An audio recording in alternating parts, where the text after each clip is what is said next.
Vamos a ver un ejemplo muy completo de una función vectorial. Aquí está nuestro ejemplo. Esta es la estructura de una función vectorial en 2 dimensiones. R de t es igual a f de t es la componente en y del vector, más g de t es la componente en j del vector, y así sucesivamente. Y t pertenece al intervalo de a hasta b. Entonces aquí ya presentamos una primer función vectorial. Solo que esta función vectorial está en 3 dimensiones, está en R3. Aquí dice que R de t es igual a, en y su componente sería t cuadrada menos 4t. En j su componente sería 2t más 2t cuadrada. Y en k su componente sería t cuadrada menos t. T pertenece al intervalo de 0 a 4. Esta es la componente x, y y z, o y, j y k de un vector. Por ese motivo, vamos aquí a realizar una tabla, y en esta tabla yo le estoy dando valores a t. Esos valores de t están dentro del intervalo de 0 a 4, y aquí consideré prudente irme de 1 en 1. Así es que para las i's, para las j's y para las k's, utilizo cada una de las funciones respectivas que lo define. Por ejemplo, cuando t vale 1, el caso de t igual a 0 está demasiado obvio, todo va a dar 0, pero cuando t vale 1, ¿cómo obtengo el menos 3? Sería 1 al cuadrado es 1, menos 4 por 1, eso es 4, 1 menos 4 es menos 3. Para el caso de j, ¿cómo obtengo el 4 en 1? Sería 2 por 1, 2, más 1 al cuadrado es 1, 1 por 2 son 2, más el otro 2 que ya tenía es el 4. ¿Y cómo obtengo el 0 en k? Sería 1 al cuadrado es 1, menos 1 me da como resultado 0. Y así sucesivamente. Los invito a que ustedes verifiquen algunas, o si es posible todas estas coordenadas. Así pues, de esta manera yo puedo realizar toda mi tabla. Para graficar me voy a olvidar un momento de este parámetro t y me voy a concentrar en graficar estas coordenadas que están aquí. Sin embargo, esto no se grafica en un plano bidimensional o cartesiano en R2. Esto se grafica en un plano en 3 dimensiones.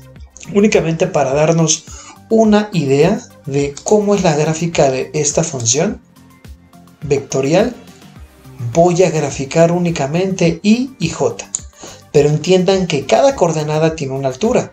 Por ejemplo, la primera coordenada y j es 0, 0. Es esta que está aquí, pero tiene una altura de 0. Nótenlo aquí. O sea, esta está al nivel del piso. La siguiente coordenada es y menos 3, j 4. Entonces, menos 3 está para acá y 4 está acá. Nada más que esta sigue teniendo una altura de 0. Esto está a nivel del piso. La siguiente coordenada es menos 4 en y 2 en j. Aquí estaría el menos 4, aquí estaría el 2 en j, nada más que esta ya tiene una altura de 2, empezó a despegar del piso. Recuerden que esto lo va trazando un vector, por eso se llama función vectorial. Ok, la siguiente coordenada es menos 3 y tiene una altura de 24, aproximadamente por aquí está el menos 3.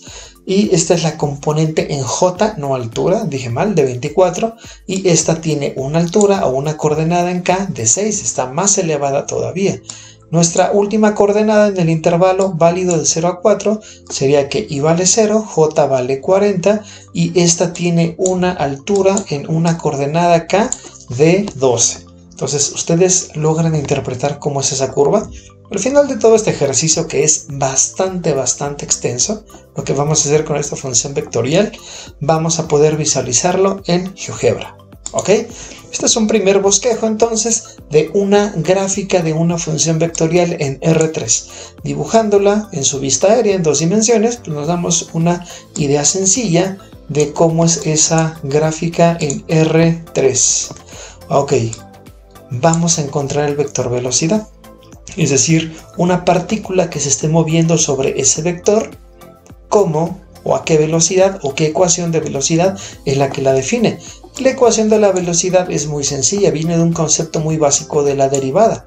La derivada de la posición, porque r de t representa la posición, la derivada de la posición no es otra cosa que la velocidad. Así es que yo voy a tener que derivar esta función que está aquí, que me define, miren, define la posición de esta función vectorial. Entonces vamos a derivar. Derivada de t cuadrada menos 4t sería 2t menos 4. Está muy sencilla. Derivada de 2t más 2t cuadrada, muy sencilla, es 2 más 4t. Por eso aquí dice 2 más 4t. Noten que conservamos la componente en i, j y k. Y finalmente derivada de t cuadrada menos t, muy sencilla. Eso es 2t menos 1.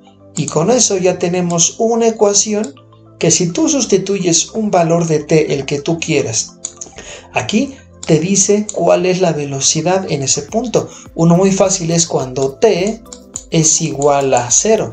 Si t es igual a 0, la componente en i es de menos 4, la componente en j es de 2, porque t vale 0, si fuera el caso, y la componente en k es menos 1. Podemos sacar la magnitud aplicando el teorema de Pitágoras en 3 dimensiones, que es elevando al cuadrado cada uno de estos términos y sacando raíz, y sabríamos la magnitud de la velocidad, porque aquí tenemos la velocidad descompuesta en i, j y k. Eso es un ejemplo. Esto también lo vamos a visualizar en GeoGebra más adelante. Ok, y finalmente, para terminar este pequeño video, vamos a ver el vector aceleración.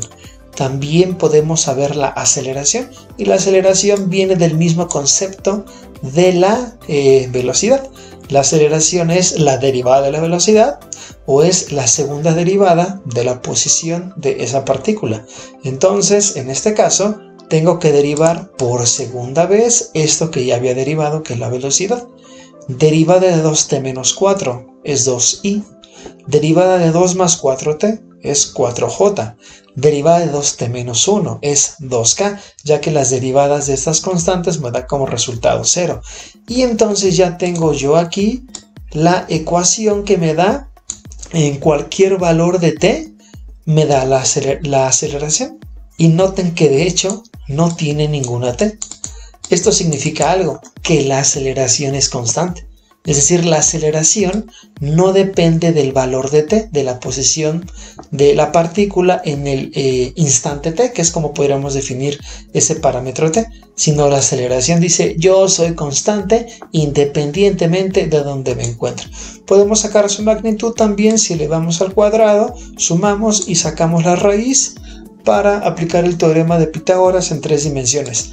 Pues rápidamente esto fue graficación de una función vectorial en R3 a través de su vista aérea en R2, velocidad de una función vectorial, primera derivada, y aceleración de una función vectorial, segunda derivada.